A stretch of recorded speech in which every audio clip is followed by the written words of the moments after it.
सुप्रभात बच्चों। आज वर्ग सप्तम को संस्कृत के 17वें अध्याय को पढ़ाने जा रहा हूँ। इसमें है प्रत्यांत शब्द।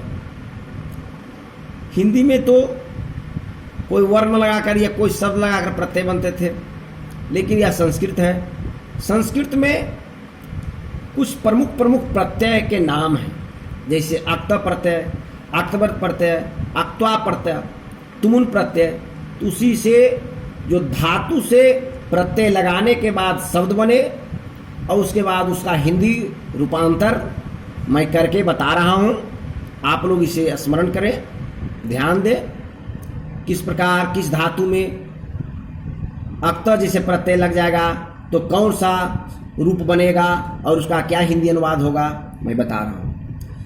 जैसे पठ धातु है, तो पठ धातु में अगर हम अक्त प्रत्यय लगाते हैं तो इसका रूप बदलकर पठित हो जाता है। इसका हिंदी होता है पढ़ा गया। फिर है गम धातु। गम धातु में अगर अक्त प्रत्यय लगाते हैं तो गत हो जाता है, इसका रूप बदलकर गत, इसका हिंदी हो जाता है गया। दृश धातु। दृश धातु में अक्त प्रत्यय लगाने पर दृष्ट शब्द बन गया। दृष्ट माने देखा गया। पा धातु में अक्त प्रत्यय लगाने के बाद पीतः शब्द बन जाता है, जिसका हिंदी होता है पिया। दा धातु में अक्त प्रत्यय लगाने पर इसका रूप बदलकर दत्ता हो जाता है, इसका हिंदी अनुवाद दिया गया। लव धातु में अक्त प्रत्यय लगाने के बाद लब्ध रूप बदल जाता है, तो इसके हिंदी हुआ पाया गया। क्री कर संयुक्त री का में अक्त प्रत्यय लगा देते हैं तो क्रीतः रूप बन जाता है, इसका हिंदी होता है खरीदा गया।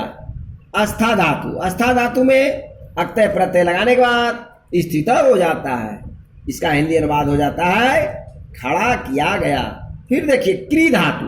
अब ये करी संयुक्त। करी संयुक्त में अक्त प्रत्यय लगाने पर इसका रूप बदलकर कृत हो जाता है, इसका हिंदी अनुवाद हुआ किया गया। पूज धातु। पूज धातु में अक्त प्रत्यय लगा देते हैं तो इसका रूप बदलकर पूजित हो जाता है, इसका हिंदी हुआ पूजा गया। पत धातु में अक्त प्रत्यय लगाने के बाद रूप बदलकर पतित हो जाता है और इसका अनुवाद गिर गया। हन धातु में अक्त प्रत्यय लगाने पर इसका रूप बदलकर हत हो जाता है, जिसका हिंदी मारा गया। वध धातु में अक्त प्रत्यय लगाते हैं तो रूप बदलकर वधित हो जाता है, जिसका हिंदी होता है बोला गया। आस प्रत्यय में अक्त प्रत्यय लगाते हैं तो बदलकर रूप आसीन हो जाता है, जिसका हिंदी होता है बैठाया गया। कथ धातु में अक्त प्रत्यय जब लगा देते हैं तो इसका निष्पन्न रूप बदलकर कथित हो जाता है, जिसका हिंदी अनुवाद कहा गया होता है। इस प्रकार अक्त प्रत्यय लगाने के बाद जो रूप बदला उसका हिंदी अनुवाद मैं बता दिया। अब आप लोगों को अक्तवत प्रत्यय लगाकर रूप बदल रहे हैं, देखिए इसका हिंदी क्या होता है। पठ धातु में वहीं अब अक्तवत प्रत्यय लगाते हैं तो इसका रूप बदलकर हो जाता है पठितवान, जिसका हिंदी होता है पढ़ा पढ़ा। गम धातु में अक्तवत प्रत्यय लगा देते हैं तो रूप बदलकर गतवान हो जाता है, जिसका हिंदी अनुवाद होता है गया। दृश धातु में अगर अक्तवत प्रत्यय लगा देते हैं तो इसका यह निष्पन्न रूप बदलकर दृष्टवान हो जाता है, जिसका हिंदी देखा। पा धातु में अगर अक्तवत प्रत्यय लगाते हैं तो रूप बदलकर पीतवान हो जाता है, जिसका हिंदी होता है पिया। दा धातु में अक्तवत प्रत्यय लगाते हैं तो इसका हिंदी अनुवाद तो रूप बदलकर दत्तवान हो जाता है और इसका हिंदी अनुवाद दिया होता है।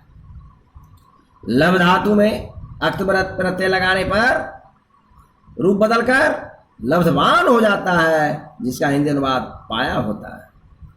क्री धातु। कर संयुक्त दीर्घिकार। क्री दो है, एक कर संयुक्त दीर्घिकार क्री धातु, एक जिसका अर्थ होता है खरीदना, और एक करी संयुक्त जिसका अनुवाद होता है करना। अब देखिए क्री धातु जो है कर संयुक्त वाला, इसमें अक्तवत प्रत्यय लगा देते हैं तो इसका रूप बदलकर कृतवान हो जाता है और इसका हिंदी खरीदा होता है।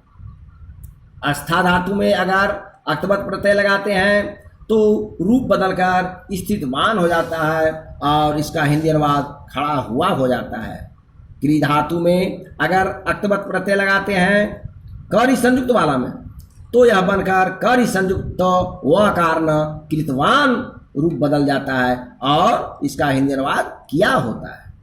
पूज धातु, पूज धातु में देखिए अगर अक्तवत प्रत्यय लगाते हैं तो रूप बदलकर पूजितवान हो जाता है, इसका हिंदी अनुवाद होता है पूजा किया। पत धातु में अगर अक्तवत प्रत्यय लगाते हैं तो इसका निष्पन्न रूप बदलकर पतितवान हो जाता है, जिसका हिंदी होता है गिरा। इत हत, हत धातु में अगर अक्तवत प्रत्यय लगाते हैं तो यह रूप बदलकर हतवान हो जाता है और हतवान रूप होने के बाद इसका हिंदी हो जाता है मारा। उसी प्रकार वद धातु में अगर अक्तवत प्रत्यय लगाते हैं तो इसका निष्पन्न रूप बदलकर वदितवान हो जाता है, जिसका हिंदी हो जाता है बोला। आस धातु, आस धातु में अक्तवत प्रत्यय अगर लगाते हैं तो यह निष्पन्न रूप बदलकर आसितवान हो जाता है, जिसका हिंदी अनुवाद होता है बैठा।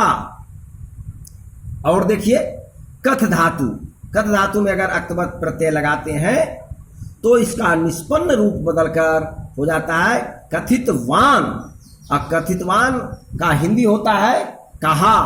इस प्रकार अक्त प्रत्यय और अक्तवत प्रत्यय का से धातु में लगाने के बाद जो निष्पन्न रूप बदला और बदलने के बाद इसका जो हिंदी अनुवाद हुआ उसे मैं बता दिया हूँ, इसे आप स्मरण कर लें। इससे आपको पढ़ने में अनुवाद करने में बहुत आसानी होगी, इसे आप आवश्यक समझें।